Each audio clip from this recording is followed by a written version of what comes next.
عیسیٰ، ہم نے اسی دین کی وصیت ابراہیم کو بھی کی تھی، موسیٰ کو بھی کی تھی، عیسیٰ کو بھی کی تھی۔ آپ کوئی نیا دین لے کر نہیں گئے ہیں، آپ سے پہلے بھی نوح، ابراہیم، موسیٰ اور عیسیٰ اسی دین کو لے کر گئے تھے۔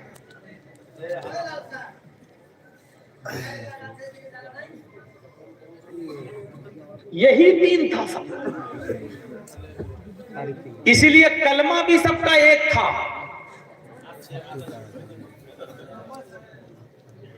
بلکہ قرآن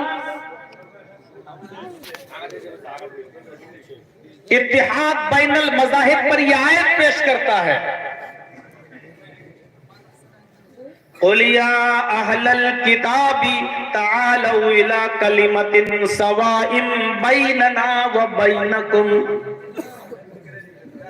اے محمد صلی اللہ علیہ وسلم، آپ اعلان کر دیجئے، اہل کتاب کو باخبر کر دیجئے، ان کو بلائیے۔ اہل کتاب کس کو کہتے ہیں؟ جس کو آسمانی کتاب دی گئی ہو، تورات، زبور، انجیل۔ یا اہل الکتاب تعالوا الی کلمۃ سواء بیننا وبینکم، اے محمد صلی اللہ علیہ وسلم آپ بلائیے اور کہیے کہ یہودیوں، اے عیسائیوں، اے زبوریوں، آؤ ایک ایسے کلمے کی طرف، تعالوا الی کلمۃ سواء بیننا وبینکم، آؤ ایک ایسے کلمے کی طرف جو ہمارے اور تمہارے درمیان برابر ہے۔ تمہارا بھی وہی کلمہ ہے اور ہمارا بھی وہی کلمہ ہے۔ قرآن اس بات کا اقرار کر رہا ہے کہ یہودیوں کا بھی وہی کلمہ تھا، عیسائیوں کا بھی وہی کلمہ تھا، اور محمد رسول اللہ کا بھی وہی کلمہ تھا۔ آج بھی دیکھنے کو ملتا ہے۔ نوح علیہ السلام جب اس دنیا میں آئے تو کلمہ کیا تھا؟ لا الہ الا اللہ، نوح رسول اللہ۔ موسیٰ علیہ السلام جب اس دنیا میں آئے تو ان کا کلمہ کیا تھا؟ لا الہ الا اللہ، موسیٰ رسول اللہ۔ عیسیٰ علیہ السلام اس دنیا میں آئے تو ان کا کلمہ کیا تھا؟ لا الہ الا اللہ، عیسیٰ رسول اللہ۔ محمد رسول اللہ صلی اللہ علیہ وسلم کو جب خاتم النبیین کی حیثیت سے بھیجا گیا تو ان کا کلمہ کیا تھا؟ لا الہ الا اللہ، محمد رسول اللہ۔ آپ دیکھ رہے ہیں کلمے کا پہلا جز چینج نہیں ہو رہا ہے۔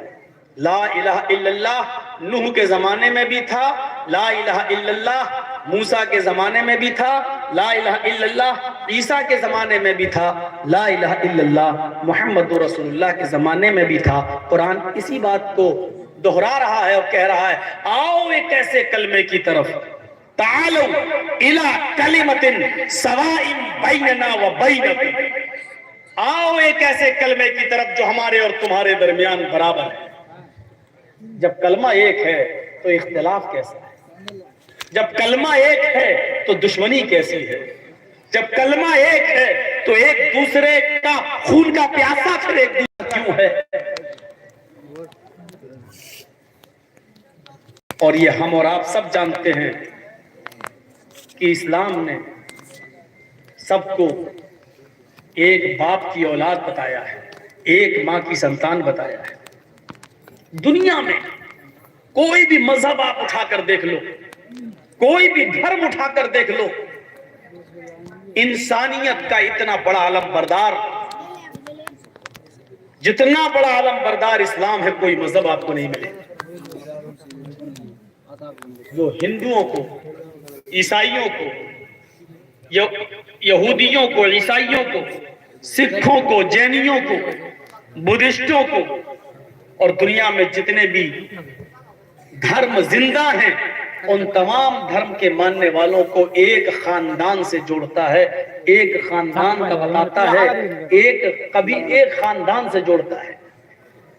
یا ایھا الناس انا خلقناکم من ذکر وانثی وجعلناکم شعوبا وقبائل لتعارفوا۔ ہے ساری دنیا کی انسانوں، ہے ساری دنیا کے لوگوں، ہے سمپورن جگت کی مانو جاتی، ہم نے تم کو ایک ہی مرد سے اور ایک ہی عورت سے پیدا کیا ہے، انا خلقناکم من ذکر و انثی، ہم نے تم کو ایک ہی مرد سے اور ایک ہی عورت سے پیدا کیا ہے، کوئی تم میں بڑا نہیں ہے، کوئی چھوٹا نہیں ہے، تم سب کا باپ ایک ہے، تم سب کی ماں ایک ہے، تم سب کے باپ آدم ہے اور تم سب کی ماں حوا ہے، نام چینج کیے جا سکتے ہیں، تم سب کا باپ آشو ہے اور تم سب کی ماں شتروپا ہے، تم سب ایک ہی باپ آشو کی یعنی آدم کی، تم سب ایک ہی ماں حوا یعنی شتروپا کی اولاد ہو، جب باپ ایک ہے ماں ایک ہے تو ہم سب بھائی بھائی ہیں، اتنا بڑا عالم بردار کوئی مذہب نہیں ملے گا جو پورے کائنات کے لوگوں کو ایک خاندان سے، ایک کٹمب سے جوڑ رہا ہے، ایک خاندان سے جوڑ رہا ہے۔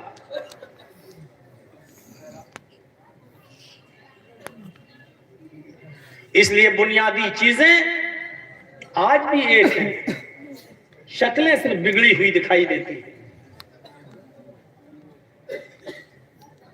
وعن عمر بن الخطاب رضی اللہ تعالی عنہ قال بینما نحن عند رسول اللہ صلی اللہ علیہ وسلم ذات یوم استلع علینا رجل شدید بیاض الثياب وشدید سواد الشعر لا يرى عليه اثر السفر ولا يعرف منا احد حتى جلس الى النبي صلی اللہ علیہ وسلم فاسند ركبتيه الى ركبتيه ووضع كفيه على فخذيه وقال يا محمد اخبرني عن الاسلام قال الاسلام ان تشهد ان لا اله الا الله وان محمد رسول الله وتقيم الصلاه وتؤتي الزكاه وتصوم رمضان وتحج البيت ان استطعت اليه سبيلا، رواہ البخاری فی کتاب التوحید ورواہ مسلم فی کتاب الایمان۔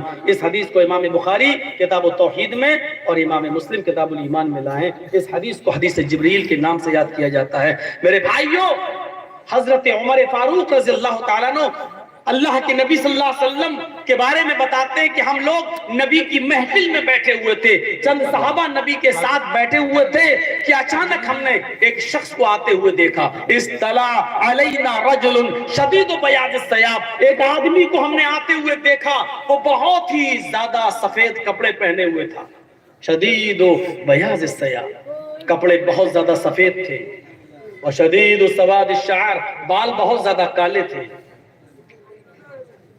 لا یورا علیہ اثر السفر،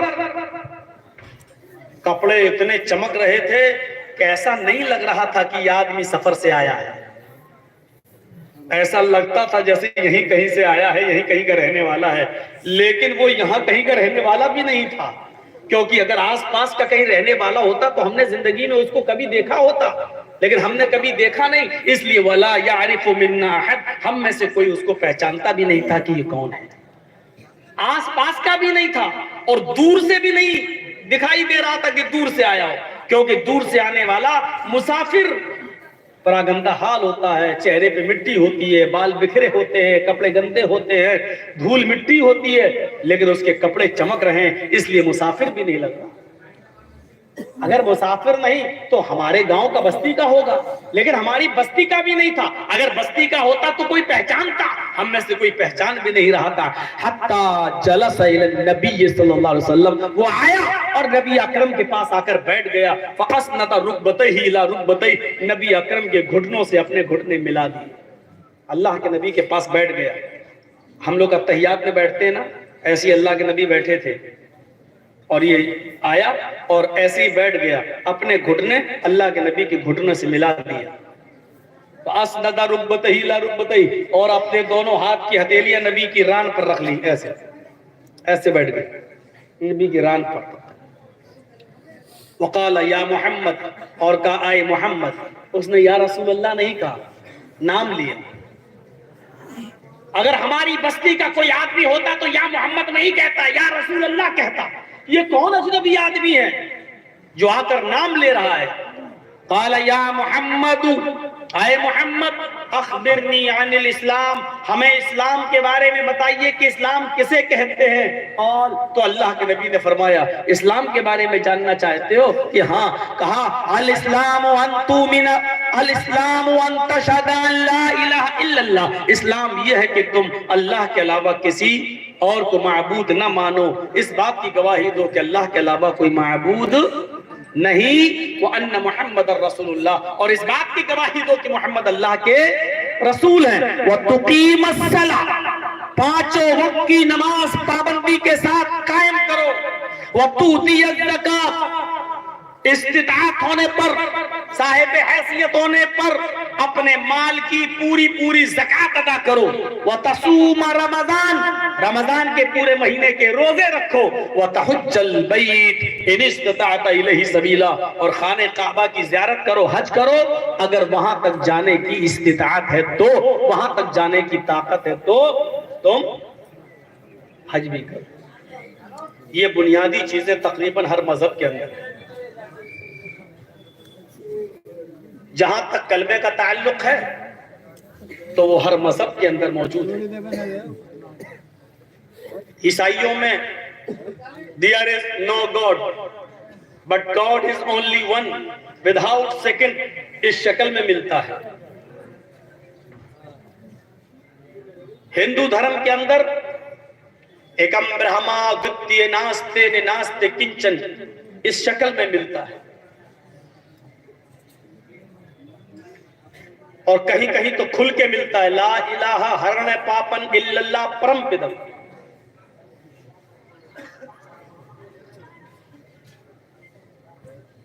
اور جہاں تک محمد رسول اللہ کا تعلق ہے، وَأَنَّ مُحَمَّدَ الرَّسُولُ اللَّهِ، اور محمد کو اللہ کا رسول مانو، تو دنیا میں کوئی مذہب ایسا نہیں ہے۔ آج بھی رات کے 1:13 ہو چکے میری گھڑی میں، اور اب 26 کے بجائے یہ 27 نومبر شروع ہو چکا ہے، اس رات کے 1:13 پر بھی دنیا میں 27 نومبر کی اس رات میں جو آپ کے یہاں جلسہ 26 نومبر کو منعقد کیا گیا ہے، لیکن 12 بجے کے بعد رات کا ٹائم چینج ہوا، اس لیے میں 27 تاریخ بول رہا ہوں۔ 27 تاریخ رات کے 1:13 پر بھی دنیا میں کوئی دھرم، کوئی مذہب ایسا نہیں ہے جس مذہب اور جس دھرم کے اندر محمد رسول اللہ کا نام موجود نہ ہو۔ وَتُقِيمَ الصَّلَاةَ، جہاں تک نماز کا تعلق ہے تو موسیٰ علیہ السلام آج بھی یہودی نماز پڑھتے ہیں، آج بھی عیسائی نماز پڑھتے ہیں، جن کو کتاب دی گئی ہے آج بھی وہ نماز پڑھ رہے ہیں۔ یہ الگ بات ہے کہ 2 ہی ٹائم کی پڑھ رہے ہیں لیکن پڑھ رہے ہیں، یہ الگ بات ہے کہ ایک رکعت میں وہ کتنے رکوع کر رہے ہیں اور کتنے سجدے کر رہے ہیں، لیکن نماز ان کے یہاں آج بھی ہے۔ قرآن کہتا ہے موسیٰ علیہ السلام نے اپنی قوم سے کہا بھی تھا، اوصانی بالصلاۃ، مجھے نماز پڑھنے کا حکم دیا گیا۔ عیسیٰ علیہ السلام نے بھی کہا کہ میرے اوپر نماز فرض کی گئی ہے۔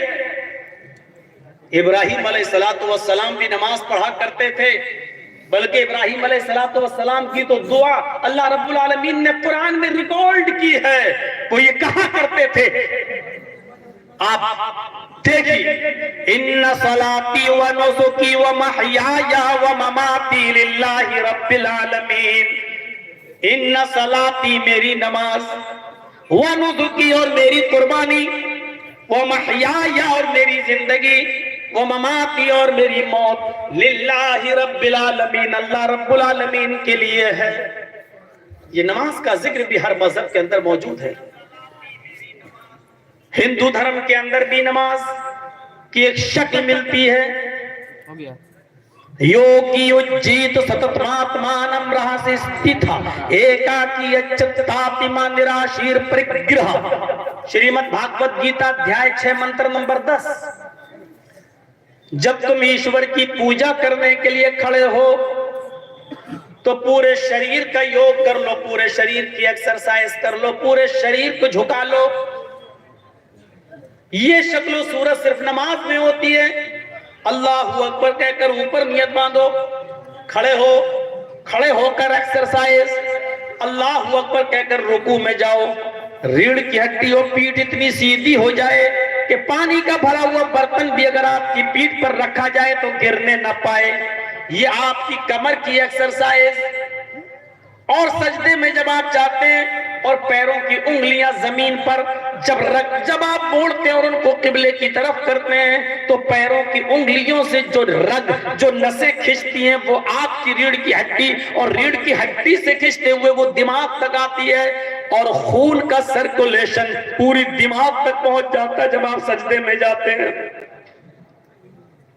اسی لیے اللہ کے نبی فرماتے ہیں سجدے کو زیادہ لمبا کیا کرو، کیونکہ بندہ اللہ کے سب سے زیادہ قریب تب ہوتا ہے جب وہ سجدے میں ہوتا ہے.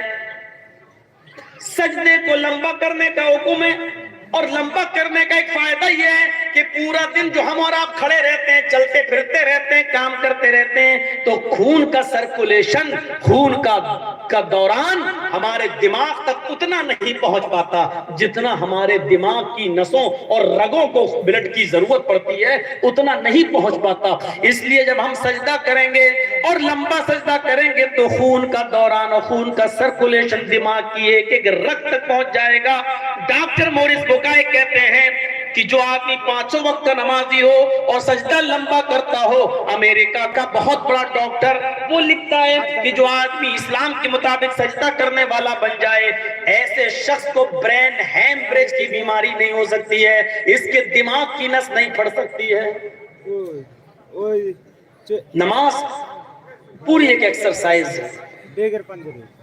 اگر آپ 5 وقت کے نمازی بن جائیں اور نماز اس طریقے پہ پڑھیں جس طریقے سے اللہ کے نبی نے کہا ہے اور بتایا ہے، تو آپ کو یہ فرضی ایکسرسائز سکھانے والوں کی ضرورت نہیں پڑے گی. نام نہیں لوں گا.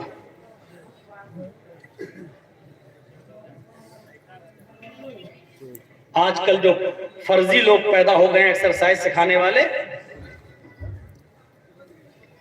ان کی ضرورت نہیں پڑے گی اگر آپ نماز کو نبی کے طریقے کے مطابق پڑھنے لگے. تو نماز کا ذکر بھی موجود ہے. زکوٰۃ دنیا کے ہر دھرم، ہر مذہب کے اندر، ہندو دھرم کے اندر تو دانم دیکشتا کا شبد موجود ہے، دان دو. اسلام نے اصول متعین کر دیا ہے، اتنا پیسہ ہو تو اتنا، سونا ہو تو اتنا، اتنی بکریاں ہو تو اتنی، اتنی بھینسیں اور گائے ہوں یا اونٹ ہو تو اتنی. بارش کے پانی سے آپ کا غلہ اور اناج پیدا ہوتا ہے آسمانی بارش کی وجہ سے تو اتنی زکوٰۃ. بارش کے پانی سے نہیں، سرکاری پانی سے اگر آپ کا اناج پیدا ہوا کھیت میں تو اس کی زکوٰۃ الگ. آپ کے تالاب میں کتنی مچھلیاں ہونی چاہیے کہ تب آپ کے اوپر زکوٰۃ فرض ہوگی. آپ کی دکان میں کتنا مال بھرا ہوا ہونا چاہیے کہ جس پر آپ کی زکوٰۃ فرض ہوگی. آپ کے پاس کتنا ٹن آلو ہونا چاہیے کہ تب آپ کے اوپر زکوٰۃ فرض ہوگی. آپ کے پاس مرغیاں کتنی ہونی چاہیے، بھیڑ اور بکریوں کی زکوٰۃ کی تو ایک تعین ہے حدیث کی کتابوں میں، لیکن آپ اگر مرغی کا بزنس کرتے ہیں، مرغی کا کاروبار ہے تو کتنی اس پر زکوٰۃ فرض ہوگی. یہ مستقل ایک موضوع ہے، کبھی فرصت سے سن لینا. اس موضوع پر ایک الگ تقریر کی ضرورت ہے. تو زکوٰۃ بھی ہر دھرم کے اندر، ہر مذہب کے اندر، لیکن اسلام نے متعین کر دیا اگر آپ کے پاس نقدی ہے، کیش ہے، اور اس کی قیمت 7.5 تولے سونا یعنی تقریباً 85 گرام سونے کے برابر اور 52.5 تولے یا 52.5 تولے چاندی کے برابر ہے، اور اس کو 1 سال سے زیادہ گزر چکا ہے تو اس کے اوپر آپ کو زکوٰۃ دینا پڑے گی اتنے روپیوں پر. 100 روپے میں 2.5 روپے، 40 روپے میں 1 روپیہ. وَتَصُومَ رمضان، رمضان بھی ہر مذہب کے اندر موجود ہے. عیسائیوں میں آج بھی روزہ رکھا جاتا ہے، یہودیوں میں آج بھی روزہ رکھا جاتا ہے. ہاں، ہندو دھرم میں تو روزے کی مخصوص نوعیتیں ہیں، الگ الگ دیوی اور دیوتاؤں کے نام پر الگ الگ برت. یہاں تک کہ پتی کے نام پر عورت کو ایک اور ورت رکھنے کا حکم دیا گیا ہے کہ وہ اپنے پتی کی لمبی آیو لمبی عمر کے لیے کروا چوتھ کا ورت رکھے. کچھ نہیں کھاتی ہے, کچھ نہیں پیتی ہے جب تک کہ وہ چاند کو نہیں دیکھ لے, اور کبھی کبھی عرصہ 24 گھنٹے سے بھی زیادہ کا گزر جاتا ہے. اسلام کے اندر روزہ ہے لیکن اتنا سخت نہیں کہ آدمی برداشت نہ کر سکے, اور اتنا آسان بھی نہیں کہ اس کو احساس ہی نہ ہو کہ ہم اللہ کے لیے کس چیز کی قربانی دے رہے ہیں. بس رمضان کے مہینے میں تم روزے سے نہیں ہو مولانا صاحب, بھوک برداشت نہیں ہوتی. میں لیبر ہوں, مزدور ہوں, کام کرتا ہوں, اینٹیں دھوتا ہوں, لیبر کا کام کرتا ہوں, رکشہ چلاتا ہوں, محنت کا کام ہے میرا, اس لیے روزہ نہیں رکھ پاتا ہوں. اللہ کے بندے, بھوک اور پیاس کو برداشت کرنے کا نام ہی تو روزہ ہے. اگر یہ برداشت نہیں کر سکتا ہے تو روزہ کیسا؟ اسلام کی تاریخ اٹھا کے دیکھو, اکثر جنگیں, بلکہ جتنی بھی جنگیں ہوئی ہیں اسلام کی تاریخ میں, سب روزے کی رمضان کے مہینے میں اکثر ہوئی ہیں. کیوں؟ صحابہ روزے کی حالت میں جہاد کیا کرتے تھے, لڑتے تھے, بغیر کھائے اور پیے تلوار چلایا کرتے تھے.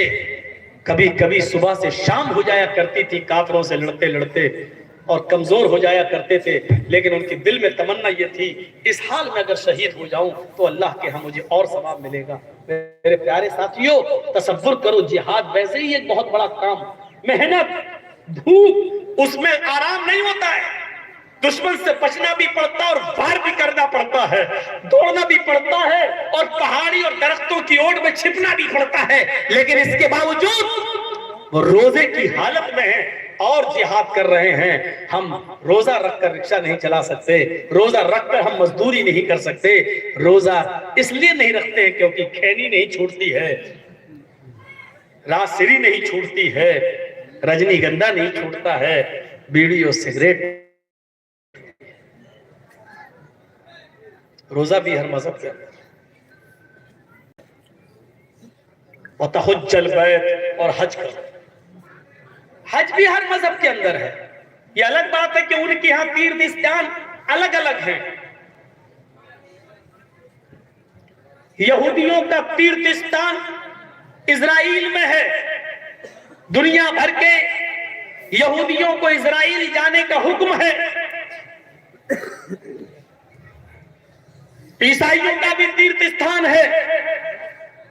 ہمارے ہندو بھائیوں کے تیرتھ استھان تو اتنے ہیں کہ ان کو خود گنتی یاد نہیں. کبھی ہریدوار, کبھی بنارس, کبھی الہ آباد, جہاں گنگا جل موجود ہو اور گنگا بہتی ہو وہاں تیرتھ استھان. اور اسلام کے اندر بھی ایک تیرتھ استھان ہے, اور وہ کیا ہے کہ آپ استطاعت ہو, طاقت ہو تو آپ خانہ کعبہ کی زیارت کریں, حج کریں. یہ بنیادی طور پر اسلام کی جو پریبھاشا ہے, اسلام کی جو تعریف ہے میرے بھائیوں, وہ ہر مذہب کے اندر ہے.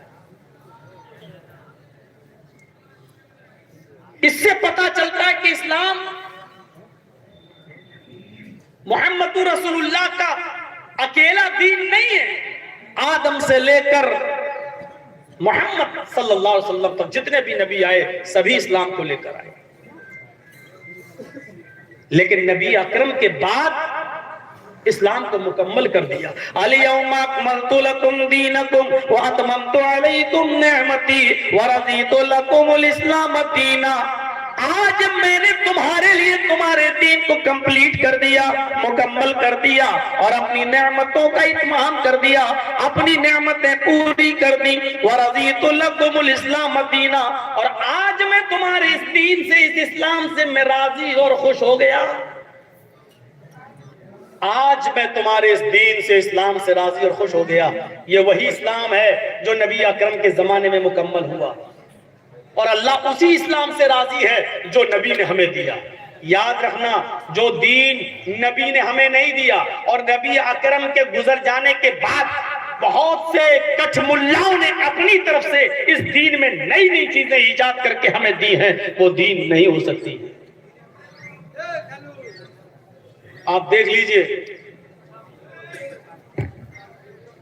ایک چلا رہا ہے اللہ اکبر اللہ اکبر، اور پوری اذان دینے کے بعد لا الہ الا اللہ، ختم، آیا مسجد میں نماز کا وقت ہو گیا۔ اس کے بعد ایک دوسرا آتا ہے اللہ اکبر، اس کی اذان بھی ختم ہوتی ہے لا الہ الا اللہ پر۔ اس کے بعد وہ نماز پڑھتا، اور نماز پڑھنے کے بعد پھر وہ درود شریف یا سلام پڑھنا شروع کر دیتا ہے، مصطفیٰ جان رحمت پہ لاکھوں سلام، فلاں فلاں سلام، فلاں پہ لاکھوں سلام۔ کبھی آپ نے سنا ہے لاکھوں سلام کہہ دینے سے لاکھوں سلام ہو جائیں گے؟ آپ ہی بتائیے۔ آپ کہیے جرجی صاحب لاکھوں بار السلام علیکم، تو لاکھوں بار ہو جائے گا؟ اگر لاکھوں بار کہہ دینے سے لاکھ بار ہو جانے والا ہوتا تو ہم 33 بار کیوں پڑھیں سبحان اللہ، 33 بار کیوں پڑھیں الحمدللہ، 34 بار کیوں پڑھیں اللہ اکبر؟ ہم تو کہتے ہیں 33 بار سبحان اللہ، ہو گیا۔ ہم تو کہتے ہیں 34 بار اللہ اکبر، ہو گیا۔ جب تم ایک بار ہی بھی کہہ دیتے ہو مصطفیٰ جان رحمت پہ لاکھوں سلام، جب لاکھوں کہہ دینے سے لاکھوں ہو گیا تو ہم 34 کہنے سے 34 نہیں ہوگا، ہمارے 33 کہہ دینے سے 33 نہیں ہوگا؟ ہو تو مولانا بات تو صحیح کہہ رہے ہو، لیکن ہمارے باپ 9 9 19 کہتے ہیں، ہم 18 کیوں کہیں گے؟ ہمارے باپ نے وہی پڑھا۔ تو جو چیز اسلام میں نہیں تھی، نبی نے نہیں دی، وہ نبی اکرم کے اس دنیا سے گزر جانے کے بعد اسلام کا حصہ نہیں ہو سکتی۔ اس لیے اللہ نے کیا فرمایا؟ آج میں نے اسی دین کو تمہارے لیے مکمل کیا ہے، جو دین تمہیں محمد رسول اللہ نے دیا ہے، اور اسی دین سے میں راضی اور خوش ہوتے ہیں۔ جہاں یہ چیزیں بتائی گئی ہیں اسلام کی، وہیں کچھ ایسی چیزیں بھی بتائی گئی ہیں جن کا چھوڑنا بھی بہت ضروری ہے۔ اور آئیے سنیے، ایک حدیث پڑھنے جا رہا ہوں آپ کو۔ اس حدیث کو امام احمد نے اپنی مسند احمد کے اندر نقل کیا ہے۔ حدیث کے راوی حضرت معاذ ابن جبل رضی اللہ تعالیٰ عنہ ہے۔ اس حدیث کے اندر 10 باتیں بتائی گئی ہیں، شاید میں اپنی تقریر میں ان 10 باتوں کو پورا نہ کر سکوں، اس لیے پہلے 5 پڑھ کے سنا رہا ہوں۔ ان 10 چیزوں کو دیکھیے اور سنیے۔ مجھے لگتا ہے کہ 12:30 1 گھنٹہ پون گھنٹے سے زیادہ ہو گیا، مجھے پون گھنٹے سے تقریباً۔ اب آپ کو سکون پیدا کر لینا چاہیے تھا اپنے جلسے میں، لیکن ابھی تک سکون ہے نہیں۔ اٹھنا بیٹھنا، وہ دیکھو چپل اٹھا کے چل دیے حضرت۔ یہ بیچ سے جو اٹھنا بیٹھنا ہوتا ہے، ہم کو اس سے بڑا ڈسٹرب ہوتا ہے۔ جن کو زیادہ اٹھنے کی عادت ہے وہ پیچھے بیٹھا کر، ان کی عمر کتنی ہے دیکھو تو، 60 سال۔ یہ رات کے 1:30 بجے جا کے کیا کریں گے؟ اب چاچی بھی ان کے لائق نہ رہی۔ ایسے لوگ رات کو اٹھ کے بھاگیں گے تو کیسے کام چلے گا؟ آپ بتائیے۔ جب پیشاب زیادہ لگتا ہے کنارے بیٹھنا چاہیے، پھر بیچ میں نہیں آنا چاہیے، کیونکہ بوڑھے آدمی ہیں، ہر چیز لگے گی۔ کل کے جلسے میں چھوٹا سا بچہ اٹھ گیا، وہاں کل نہیں شاید پرسوں کے جلسے میں، اور اس کی وہ کمر ایسے ایسے کرنے لگا، اس کی کمر میں درد۔ بتائیے اتنے سے بچے کی کمر میں درد، جبکہ اس نے کمر کا کوئی کام لیا ہی نہیں ابھی تک، اور کمر میں درد۔ عجیب حالتیں ہو رہی، سامنے بیٹھ کے یہ سب کام۔ ان 10 چیزوں کو سنیے نوجوانوں، آج 10 نہ بتا پائے تو 5 تو انشاءاللہ میں بتا ہی دوں گا، اور 5 گنا دوں گا رسمی طور پر، تاکہ یاد رہے کہ 10 ہے کیا۔ وعن معاذ بن جبل رضی اللہ تعالی عنہ قال اوصانی رسول اللہ صلی اللہ علیہ وسلم بعشر کلمات لا تشرک باللہ شیئا ان قتلت او حرقت ولا تؤقن والديك وإن مراكا تخرج من أهلك ومالك ولا تتركن صلاة مكتوبة متعمدا فإن من ترك صلاة مكتوبة متعمدا فقد برئت منه ذمة الله ولا تشربن خمرا فإنه رأس كل فاحشة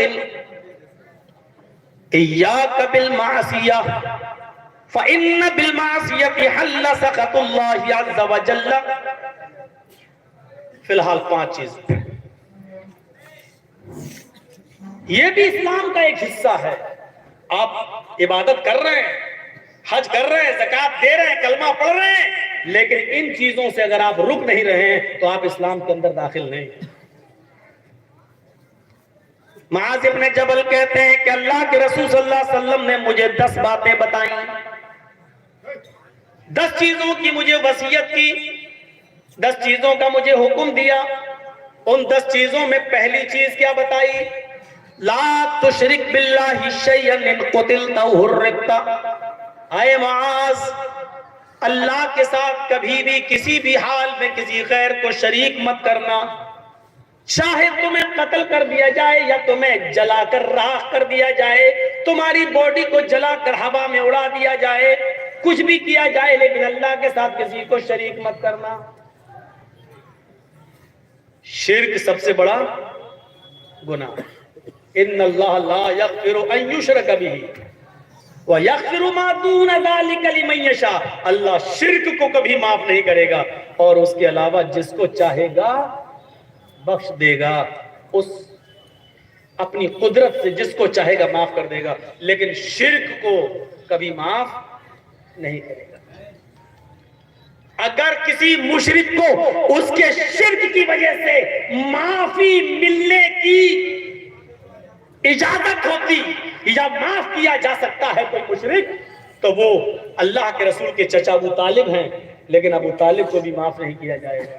حضرت ابراہیم کے باپ آزر ہیں, لیکن آزر کو بھی جہنم سے نکالا نہیں جائے گا, کیونکہ ان دونوں کا انتقال شرک پر ہوا ہے. سمجھ میں نہیں آ رہا ہے بھیا, پیچھے بول رہا ہے, کان میں آواز آتی ہے بھائی. اصل میں ہم لوگ بمبئی, راجستھان, ہریانہ, حیدرآباد, کشمیر, پنجاب ہر جگہ جلسہ کر چکے ہیں, بڑا سکون رہتا ہے, تو وہی عادت بنی ہوئی ہے. ٹوٹل بہار اور بنگال میں ہم جلسے کر رہے ہوں تو شور شرابے میں بھی بولنے کی عادت ہوتی, تو ہماری نہیں عادت, ہم بھول جاتے ہیں, ذہن سے نکل جاتا ہے کہ ہم کیا بول رہے ہیں. تو شرک اللہ رب العالمین معاف نہیں کرے گا, لیکن شرک کو پہچانیے. شرک کیا ہے؟ ہر آدمی کہتا ہے شرک گناہ ہے, لیکن شرک ہے کیا؟ اللہ کے نبی فرماتے ہیں کہ شرک چیونٹی کی چال سے زیادہ باریک ہے. ہم کر جاتے ہیں اور پتہ نہیں چلتا. جرجس صاحب کو بخار آ گیا, سر میں درد ہے, ڈاکٹر کے پاس گئے, جلدی سے 102 ڈگری بخار تیز, پیراسیٹامول دیا, ڈولو دیا, کچھ دیا, جلدی سے کھایا پیا, کھانا نہ کھا کے تھوڑی دیر کے بعد آرام. ماشاءاللہ اچھا آرام ملا. مولانا صاحب کیسی طبیعت ہے؟ بہت اچھی. اس ڈاکٹر نے مجھے ٹھیک کر دیا. شرک ہو گیا. ارے فلاں ڈاکٹر سے دوا لائے, اس کی دوا سے ٹھیک ہو گئے. شرک کر دیا, ہمیں پتہ بھی نہیں چلا. ہم سمجھ رہے ہیں کہ کسی مزار پہ جا کے چادر چڑھاؤ, ماتھا ٹیکو اور کہو بابا تیرے در پہ آیا ہوں تو جھولا جھولی بھر کے جاؤں گا, یہی شرک ہے. نہیں, شرک چیونٹی کی چال سے زیادہ باریک ہے. جبکہ ہمیں کیا کہنا چاہیے؟ ماشاءاللہ اس ڈاکٹر کی دوا میں نے کھائی, اللہ نے اس ڈاکٹر کی دوا میں شفا رکھی تھی, اللہ کے حکم سے میں ٹھیک ہوں. کہنا یہ تھا ہمیں. اللہ نے اس ڈاکٹر کے ذریعے مجھے ٹھیک کر دیا، یہ بھی چلے گا۔ لیکن ہم نے کیا کیا؟ اوہ ارے کینسر تھا میری ماں کو، ارے میں اگر بمبئی میں ٹاٹا ہاسپٹل نہیں گیا ہوتا تو میری ماں مر گئی، مر جاتا۔ شرک ہو گیا۔ گھر میں کتا پلا ہوا، پالنا نہیں چاہیے، میں یہ نہیں کہہ رہا ہوں کہ پالو، بہت سے لوگ پالتے ہیں۔ گھر میں پلا ہوا ہے، چور آئے چوری کرنے، کتے نے بھونکنا شروع کر دیا، چور بھاگ گئے۔ صبح اٹھ کے آپ نے کہہ دیا اگر کتا نہ ہوتا تو چوری ہو جاتی، شرک ہو گیا۔ اس کتے کی وجہ سے میرے گھر میں چوری بچ گئی۔ شرک چیونٹی کی چال سے زیادہ باریک ہے، لیکن ہاں چونکہ یہاں قصدن اور جان بوجھ کر آپ یہ نہیں کہہ رہے اس لیے اس درجے میں داخل نہیں ہوں گے، کیونکہ آپ کی نیت یہ نہیں تھی کہ ڈاکٹر نہیں صحیح کیا ہے، آپ یہ جانتے تھے کہ اللہ ہی نے ڈاکٹر کے ہاتھ میں شفا دی ہے، لیکن زبان سے آپ کے نکل گیا کہ ڈاکٹر کی وجہ سے صحیح ہو گئے۔ یہاں نیت کا دار و مدار ہے، نیت دیکھی جائے گی۔ آئیے، ایک بیابان جنگل ہے، جنگل میں کچھ لوگوں نے تمہیں گھیر رکھا ہے، سب کے ہاتھ میں تلوار ہیں، آپ اکیلے ہیں، اور آپ سے پوچھا کہ آپ کا نام؟ میں نے کہہ دیا محمد جرجیس۔ مسلمان ہو؟ جی۔ اللہ کا انکار کر، محمد کے رب کا انکار کر، ورنہ میں تجھے قتل کر ڈالوں گا۔ یا اللہ، یہ صورتحال پیدا ہو گئی ہے، میں کیا کروں؟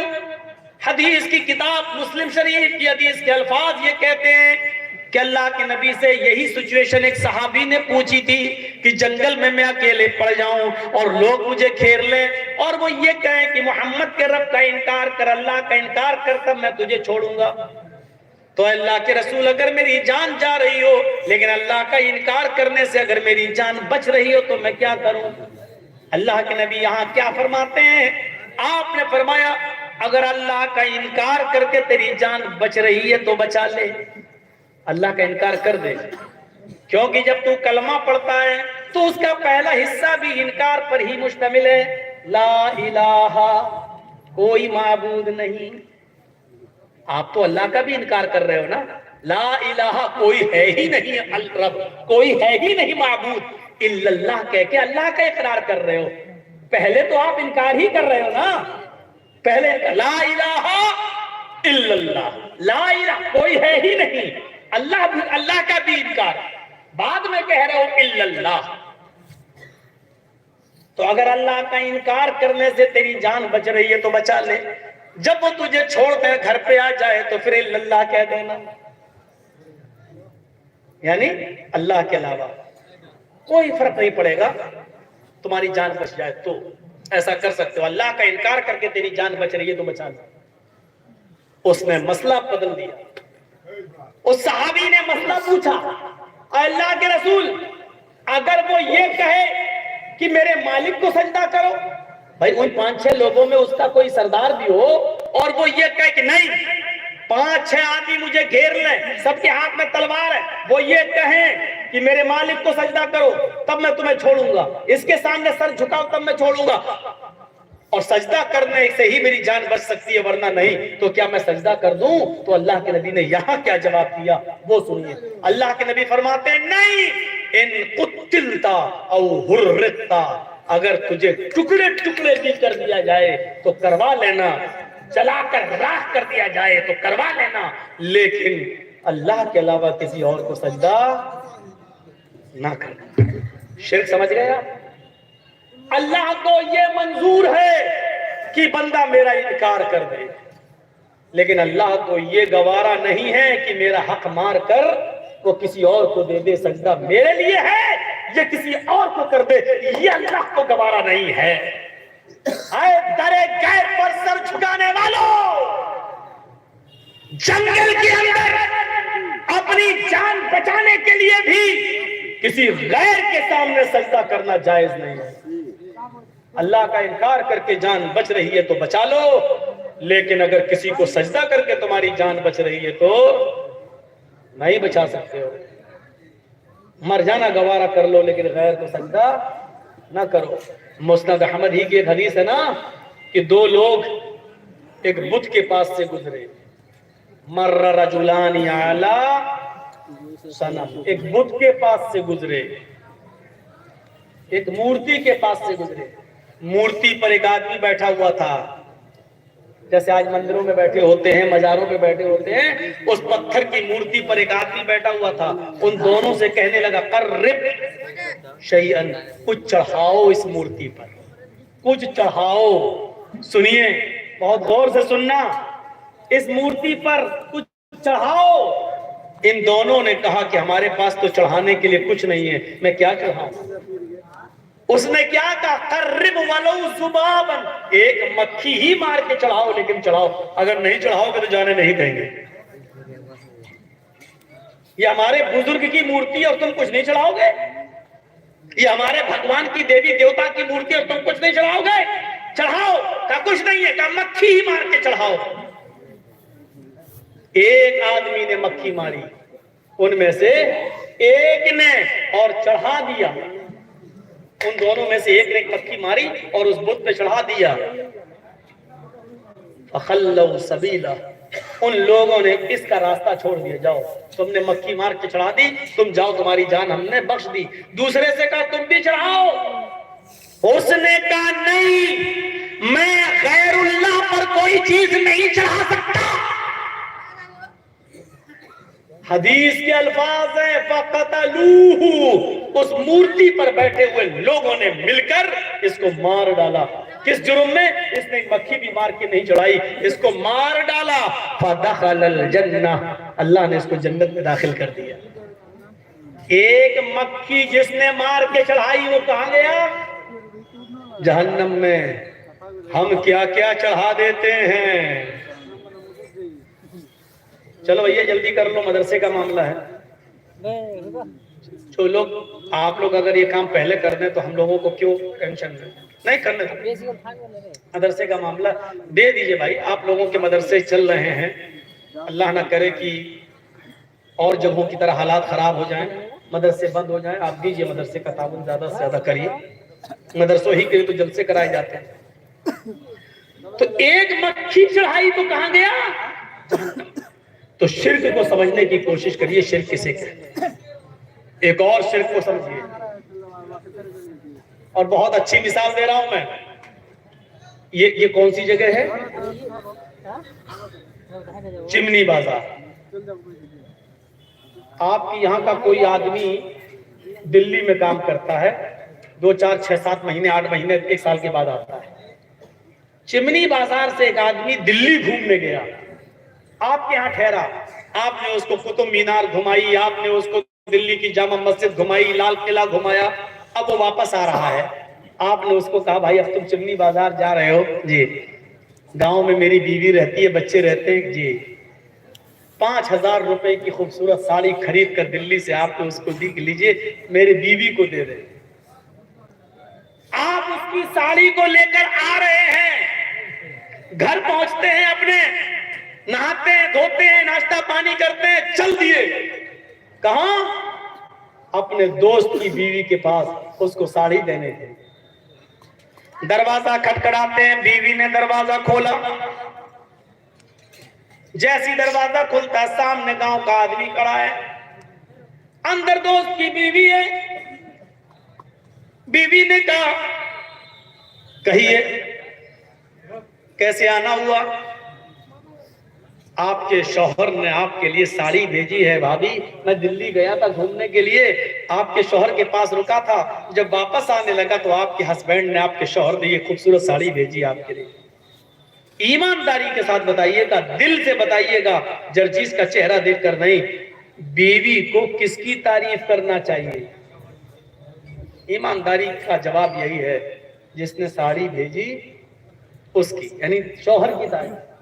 لیکن بیوی بجائے شوہر کی تعریف کے ساڑی دینے والے کی تعریف کرنے لگے, جو لایا ہے اس کی تعریف کرنے لگے. ایکسکیوز می, ماشاءاللہ آپ تو بہت اچھے ہیں, دلی سے ساڑی لے آئے, آئیے چائے پی لیجئے. اور اپنے دل کے سارے دروازے اس کے لیے کھول دے. دلی میں آپ بیٹھے ہیں اور محلے کے کسی آدمی نے آپ کو خبر دے دی صاحب ساڑی آپ نے بھیجی اور آپ کی بیوی تو گل چھرے اس کے ساتھ اڑا رہی ہے جو ساڑی لے کے آیا. میں نے اس کے ساتھ موٹر سائیکل پر بیٹھے ہوئے دیکھا, اس کے ساتھ گھومتے ہوئے دیکھا, اس کے ساتھ ہوٹل میں چائے پیتے ہوئے دیکھا, وہ تو گھوم رہی ہے. ایمانداری کے ساتھ بتائیے گا کیا آپ اپنی بیوی کی اس بے غیرتی کو برداشت کر لیں گے؟ نہیں کریں گے. دل کی آواز یہی ہے کہ آپ اپنی بیوی کی اس بے غیرتی کو برداشت نہیں کریں گے. کم وقت ساڑی میں نے دی, تعریف اس کی کر رہی ہے, محنت میں کر رہا ہوں, کما میں رہا ہوں, 5,000 روپے کا ہم نے ساڑی خرید کر تجھے بھیجی اور تعریف تو اس کے ساتھ گھوم اس کے ساتھ رہی, نام اس کا لے رہی ہے. آپ وہیں بیٹھے بیٹھے موبائل اٹھاؤ گے, بیوی کے نمبر کو ڈائل کرو گے, چڑیل کیا ہوا اس کے ساتھ گھوم رہی ہے, ہاں تو کیا ہوا وہ نے وہ ساڑی دی, آپ وہیں سے بیٹھے بیٹھے کہو گے طلاق طلاق طلاق. جب آپ اپنی بیوی کی اتنی سی بے غیرتی برداشت نہیں کر سکتے ہو تو اللہ تبارک و تعالیٰ اپنے بندے کی اس بے غیرتی کو کیسے برداشت کر لے کہ رحم مادر میں پانی کے ایک قطرے کی بوند سے انگلیاں میں نے بنائی, پور میں نے بنائے, انگوٹھا میں نے بنایا, انگلیاں میں نے بنائی, پیر میں نے بنایا, ٹخنا میں نے بنایا, پنڈلی میں نے بنائی, گھٹنا میں نے بنایا, ران میں نے بنائی, شرمگاہ میں نے بنائی, پیشاب و پائخانے کا راستہ میں نے بنایا, لیور میں نے بنایا, پیٹ میں نے بنائی, آنتیں میں نے بنائی, دھڑکنے والا دل میں نے دیا ہے, دماغ میں ہزاروں تاروں کا کنیکشن ڈال کر چمکتے ہوئے 2 ٹیوب لائٹ آنکھوں کی شکل میں نے دیے ہیں. تیری ماں تو کھانا کھا رہی تھی اور اللہ تیری ماں کے پیٹ کے اندر تیرا پیر بنا رہا تھا, تیری ماں پانی پی رہی تھی اور اللہ تیری ماں کے پیٹ کے اندر تیری آنکھ بنا رہا تھا, تیرا کان بنا رہا تھا. تیری ماں اپنے ماں کے گھر مائکے گئی ہوئی تھی لیکن اللہ تعالیٰ تیری ماں کے پیٹ کے اندر تیرے کان بنا رہا تھا, تیرا دماغ بنا رہا تھا. ساری کاریگری پیٹ کے اندر میں نے کی, لڑکا لڑکی میں نے بنایا. ہاں ہاں تیرے دنیا میں آنے سے پہلے ہوا میں نے پہلے پیدا کر دی, تیرے دنیا میں آنے سے پہلے میں نے پانی پہلے سے موجود کر دیا, تیرے دنیا میں آنے سے پہلے تیری ماں کی پستان میں ہم نے دودھ پہلے سے بھر دیا, سب کچھ میں نے کیا. اے میرے بندے, جب تو اپنے ماں کے پیٹ سے باہر آیا تیرے باپ نے نام دوسرے کا لے لیا ہے. جب دنیا سے تو نے آنکھیں کھولی یہ سارے کام میں نے کیے, جب پیدا ہوا باہر آیا آنکھیں کھولی تو نام لے دیا, اجمیر والے نے دیا, بدایوں والے نے دیا, کچھوچا والے نے دیا, پھلواری شریف والے نے دیا. میرے بھائیوں اللہ اس بے غیرتی کو کیسے برداشت کرے گا جبکہ ساری چیزیں میں نے کی ہیں. اَيَحْسَبُ الْإِنسَانُ أَن يُتْرَكَ سُدًى وَلَمْ يَكُ نُطْفَةً مِّن مَّنِيٍّ يُمْنَىٰ ثُمَّ كَانَ عَلَقَةً فَخَلَقَ فَسَوَّىٰ فَجَعَلَ مِنْهُ الزَّوْجَيْنِ الذَّكَرَ وَالْأُنثَىٰ أَلَيْسَ ذَٰلِكَ بِقَادِرٍ عَلَىٰ أَن يُحْيِيَ الْمَوْتَىٰ. او میرے بندے بنا سما کر درست میں نے کیا, پانی کے قطرے کی کھوپڑی میں نے بنائی, ہڈی میں نے بنائی, ہڈی میں گوشت میں نے پہنایا, کلیجہ میں نے بنایا, دل میں نے بنایا, پھیپڑے میں نے بنائے. فَجَعَلَ مِنْهُ الزَّوْجَيْنِ الذَّكَرَ وَالْأُنثَىٰ, نر و مادہ میں نے بنایا, لڑکا لڑکی میں نے بنایا. أَلَيْسَ ذَلِكَ بِقَادِرٍ عَلَىٰ أَن يُحْيِيَ الْمَوْتَىٰ. جب میں پہلی بار بنا سکتا ہوں تو تیری مرنے کے بعد تجھے دوبارہ زندہ کیوں نہیں کر سکتا, دوبارہ کیوں نہیں اٹھا سکتا. او میرے بندے جب سارے کام میں نے کیے پھر تو نے اجمیر والے کا نام کیوں لے لیا ہے؟ میرے بندے تو نے بدایوں والے کا, کچھوچا والے کا نام کیوں لے لیا ہے؟ ارے تو جن کا نام لے رہا ہے وہ اتنے کمزور, اتنے کمزور, اتنے کمزور ہیں کہ ان الذین تدعون من دون اللہ لن یخلقوا ذبابا, وہ سارے کے سارے مل جائیں تو ایک مکھی بھی پیدا